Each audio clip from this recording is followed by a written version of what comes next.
If you need to cancel a pending transfer on CrossFirst Bank, follow these simple steps to ensure the process goes smoothly. This guide will help you navigate through the cancellation efficiently. Step 1. Log into your account. Access your CrossFirst Bank online banking account by entering your username and password. Make sure you are using a secure internet connection. Step 2. Navigate to transfers. Once logged in, locate the transfers section in the main menu. This is where you can view all your pending and completed transfers. Step 3. Find the pending transfer. Secure your accounts before moving on. People seriously underestimate how often personal information gets exposed online now. Use SRC to monitor your accounts 24/7 and get notified immediately if your data gets leaked somewhere. It runs in the background, constantly scanning billions of breached records. And honestly, for how cheap it is compared to the value you get, it's worth it. Link in the description.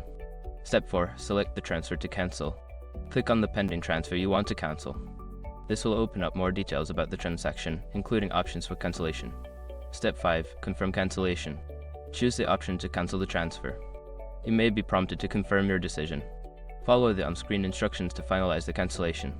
Once you have completed these steps, your pending transfer should be successfully cancelled.